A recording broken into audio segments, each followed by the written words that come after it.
it's Sandra. Welcome to another episode of Asexualized, my asexual life. This is supposed to be for education about asexuality, all things asexual. I share my own asexual life journey in order to help you in yours. If you haven't already subscribed, please hit the great big subscribe button below right here, right now. Please hit that bell icon to get notified of every time I go live right now, I post a new video. And don't forget to give this video a thumbs up if you find the content useful, helpful, insightful in any way, shape or form, or you just want to give this channel some love. I really appreciate it from the bottom of my heart. In a few moments, we're going to be reviewing, or rather I'm going to be reviewing this no sex movie called Despicable Me. First of all, if you didn't know who I am Sandra Bellamy. I'm an author of a sexual book called Asexual Perspectives, which is love, life and sex, a celebration of asexual diversity, and it's 47 asexual real life stories in this book. Also, I am the published author of Fibromyalgia Self-Help Handbook, how to manage fibromyalgia to have less pain, more energy and feel happier like a superhero rock star. And this book is ideal if you've also got anxiety or depression. It helps you overcome depression and decrease your anxiety, and it's an autobiographical account. So I love writing books that change people's lives and giving my true story of events. I always think it's really nice and insightful if you can read another person's life and be inspired by it, just like I'm inspired by all the 40 different, the 46 other asexuals other than me in this book.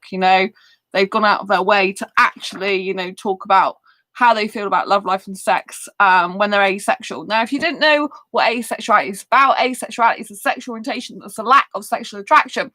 And many asexuals, not all, but a lot of us are sex repulsed. We're not interested in sex. And for me personally, I don't like sex or nudity in movies. I can't stand it. I don't think there's a need for it.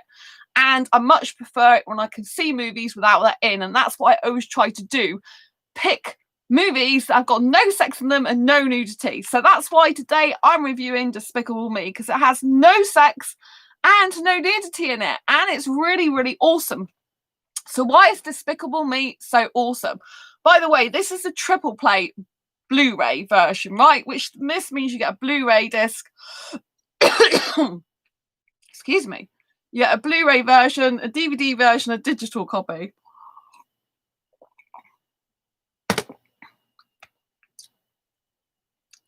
So yeah, basically this guy's called Gru. He's like a super villain, and he's usually known as the villain to go to. And this other villain decides to steal a mountain. It's a pyramid, like an Egyptian pyramid, it looks a bit like. Anyway, he decides to steal that. Oh, sorry. That's why I'm late coming on my stream tonight, because I was resting. So, Gru's usually super villain, but another guy called Vector basically steals his limelight in the beginning by stealing this big mountain. And up till that point, Gru thought he was the best supervillain in the world. And, Vector basically stole the limelight. So Gru tries to come up with a plot to steal the moon, to do one better than this mountain. And so to do one better over Vector, so he becomes the biggest, baddest supervillain in the entire world, planet and universe. And, and he can basically rule the world. Now, what happens is he needs to get this shrink gun in order to shrink the moon. But on his way, this is Gru, on his way to get the shrink gun, Vector, who was a guy who actually trumped him with basically stealing stuff, which was this great big mountain, he actually stole the gun off Gru. So Gru stole the gun, the shrink gun, so he could shrink the moon, so he could get one back on Vector, and Vector stealed it off him, so he couldn't do it. So in the film, it's very, very good action, because they're constantly trying to kind of get one up on each other, and it's done in a funny way. And if you love the Minions like I do, they are absolutely incredible. They're really, really funny. On the DVD and the Blu-ray, there is and you get a digital copy with the triple play as well on disc, so that's good. If you don't have to worry about it expiring on some website. If you've ever downloaded a digital copy, you can know that sometimes a website can just expire after a certain time, where you can obtain the digital copy by having it actually on a separate disc. It's a 3-disc edition. You can plug it into like any laptop or any device that has a disk space, basically, to transfer it on to like digital devices. So that's really cool. There's lots of bonus footages, so obviously you do have these mini movies with them in, but these are absolutely cool. They're so funny. I love the minions. And so Gru has the minions helping him out, and Gru decides that he wants to try and obviously get the gun back, this shrink gun back off Vector, and he tries all sorts of tricks, right? Everything to get back to to get this gun back off Vector. He goes to Vector's home, Vector's fortress it's known as, and Vector just keeps blowing things up that Gru tries to obviously use to get into Vector's home to steal the gun. So what happens is he just keeps failing and failing and failing. Now there is a story to this as well, a backstory, where Gru has had a really hard childhood. Like, his mother doesn't ever praise him. He's never doing anything good enough to please his mother. His mother's always saying, like, oh, when are you going to be a real villain? When are you going to really succeed at a villain like everyone else does? And the fact that he actually didn't steal the mountain, but Vector did, his mum's disappointed. His mum's always going on at him, saying, like, why didn't you do that? Why aren't you the big super villain? Why are you always failing? And he's had this kind of feedback from his mum ever since a kid, right? So he hasn't got a good relationship with his mum, even though he loves his mum to bits. And so it's very difficult. She's always disapproving of him all the time. And all he wants really is love and affection. But because obviously he doesn't get it, I'm guessing in part this is why he is a villain, because he's not getting that love. He's not getting any care for who he is and validating of his own right. So he turns to crime because it's something that he feels good to him. I'm not saying to do this. Don't go and do this at home. Don't go and do this in real life. But I'm just saying there's a story behind why people do things sometimes the way they do, and I thought it's very, very interesting. I'm sure a lot of kids can actually relate to that. Their parents like disapproving of them or not even giving them praise for who they are, and that can be very damaging later on in life. And obviously that's the whole point of Gru. They're kind of showing that side of him, that this is what you can do to your child. Tough love isn't always a good thing. He goes to villainhood because he feels like he can win there. Like, he can be the best in his mother's eyes, and he can just keep doing more and more bigger stuff to win her heart. That's what he wants to do. Of course, throughout the film, a lot of the time, it's like, no, you can't win my heart. Everything you do is wrong, and he can never, ever please her throughout the majority of the film, right?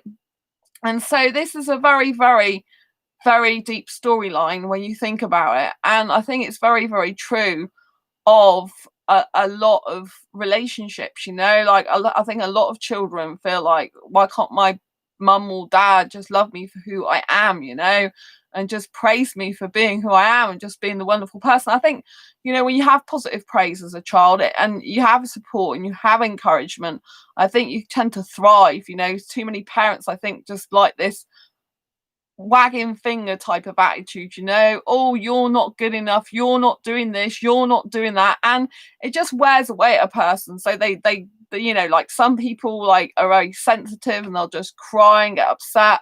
Other people will go on the defense and like be rah rah rah, and so it depends how people react. But I think it's a very, very deep storyline on that, and you do kind of feel that, even though Gru's a villain, you kind of feel for him in that way. You feel like, why doesn't his mum just say, honey, you're lovely as you are, but that's not what happens in the film, right? And so anyway, Vector, he's trying to get into Vector's home. Nothing's working to get the free scum back, and then these 3 little girls from they're orphans, basically. They're in a children's home, a girls' home, right? These 3 here, and they want to be adopted, and they've got no one to adopt them. They've been like that for years because they're different and they kind of like don't do what they're told all the time. Or if they but they still do their best. Do you know what I mean? So they're actually very well behaved, but they're kind of a bit different, you know. And the woman who's in charge of the children's home, she's very, very strict and quite rude to them. They do try their best, you know. And so anyway, the woman in the children's home who's in charge of it, she sends them out to get money for cookies. And so these kids go out and they go to Gru's house, and Gru basically pretends he's not in and pretends he's an answer phone. And then what happens when Vector, you know, Vector's home can't be broken into because Gru just keeps getting like blown up, basically things blown up by Vector. Everything he tries, guns and all types of things to get into Vector's home, nothing happens because Vector's got this high security. And so you can see what Gru's doing and stops him at every turn. And then these children, they actually approach Vector with some cookies, and Vector just lets them in. And Gru's like, you what? Like, I've been trying ages to get into Vector's home, trying to blow things up, and these kids, they just walk in because he loves cookies. And he's like, sure, come on in, you know. And so Gru's like, oh my lord, like, and then he has an idea. And the idea is he can get the kids, he can adopt the kids for his own evil ways, and that is to actually go and make robotic cookies. So once they get the kids to go to Vector's home again another time, and Vector basically lets the kids in the home, Gru makes these robotic cookies. The robotic, you know, you can't see they're robots when they first go in, they just look like cookies. And so when Vector's paying the kids, and the kids are very inquisitive, asking lots of questions, some of the cookies start to move, and basically they then try and go off into another room and find the shrink gun. And then they've got like cameras so Gru can see what's going on, so Gru can actually come and then get in and to the home and get the shrink gun out of Vector's home, basically. So it's very, very clever. But as the film goes on, Gru actually ends up liking these three kids, right, more than he should. He ends up getting more emotionally attached to them. They want a dad. They've always wanted a parents, basically, mum and dad, that they've never had. And like Gru tries not to be a parent to them. He tries to like say, oh, you know, he tries to leave them at a theme park. But the person who is at the theme park manning the roller coaster, for example, he's like, well, they can't go on without an adult. You'll have to stay. And Gru actually has a lot of fun. So Gru's not used to having fun. Gru's used to being quite miserable and grumpy and living off negative energy and feeding off it and doing evil stuff. But the kids, you know, on the theme park, he actually has a really, really good time. He gets his face painted, and as the film progresses, you see him, you know, having a more softer side. Actually, these kids give him the love that he's never had before from his mum, and he ends up growing a lot more closer to them than he would like to admit. And there's a sad part where, obviously, I do give spoilers in this, so if you haven't seen the film, don't carry on listening to this if you don't want to know. But basically, Gru has a scientist, like kind of a scientist friend, who helps him build stuff. And so Gru is obviously got the shrink gun now, and Gru is planning to shrink the moon. And what happens is this kind of like scientist professor type of guy that's helping him build stuff and helping him build a rocket to the moon.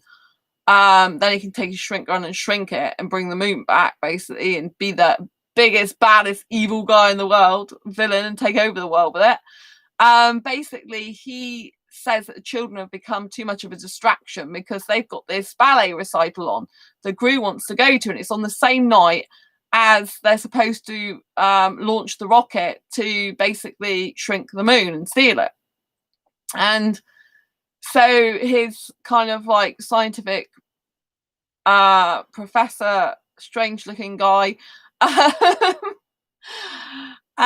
He basically sends the kids back to the nursing home. Not nursing home, children's home. Children's home.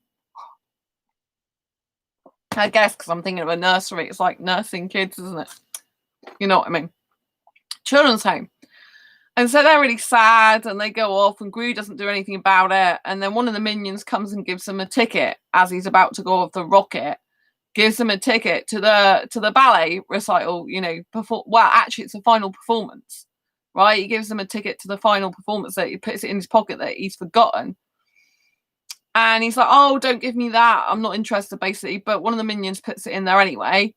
And during the course of him going to get the moon to shrink it, this kind of like mad scientist guy, he discovers that the shrink wears off, and the bigger the objects, the quicker it wears off. So basically Gru's in desperate trouble because once the moon, he shrunk it, the moon will get bigger and maybe even get bigger quicker before he's landed back on Earth.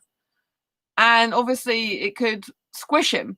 So anyway, so this mad scientist guy is going, oh, I better tell Gru quickly. And he's going like on it's a bit like kind of like electric skateboard. And he's just going like really, really slow. Like, so, you know, when he says he'll go fast to tell Gru, but he can't because it's just really slow because that's quite funny. And so anyway, yeah, what happens is Gru comes back. Vector tries to take the moon off him because Vector like is always trying to steal his thunder, his limelight. Vector tries to take the moon off him. But Vector ends up having these 3 kids and holding them like hostage. And Gru realizes he should never have left the kids in the first place, that he does love and care about them. So Gru decides to get the kids off of Vector, leave the moon with Vector because he'd rather have the kids anyway. And yeah, so in the end it's really, really, really happy ending where the kids actually get to stay with Gru. And he actually admits he loves them. And it's such a beautiful film.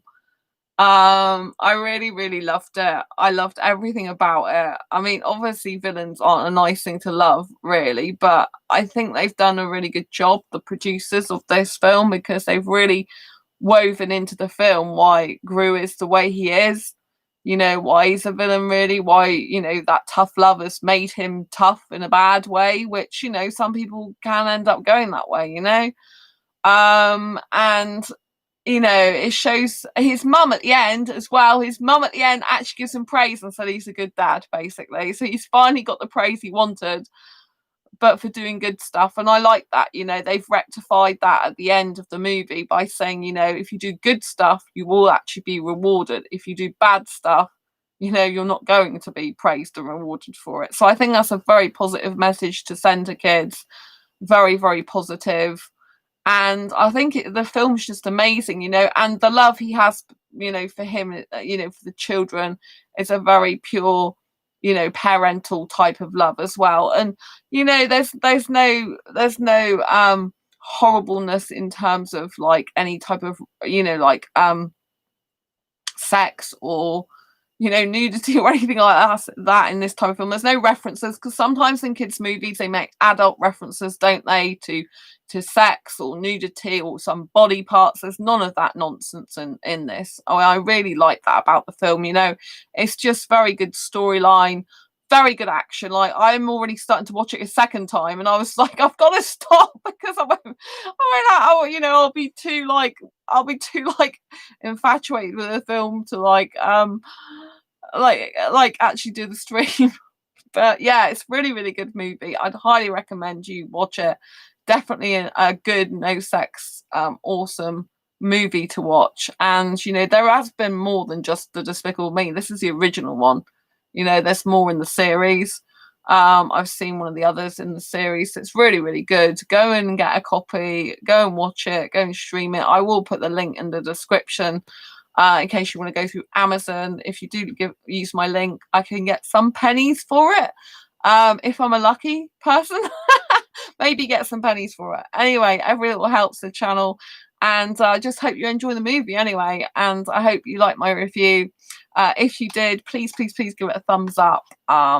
If you've watched the film already, please let me know in the comments down below, the description, what you thought of the movie, what you really liked about it, if there's anything you didn't like about it. And yeah, do check out my channel for lots more awesome no sex movie reviews. And don't forget to give this video a thumbs up if you like it, and hit the subscribe button if you haven't already, and hit that great big bell icon to get notified of every time I go live like now, post a new video.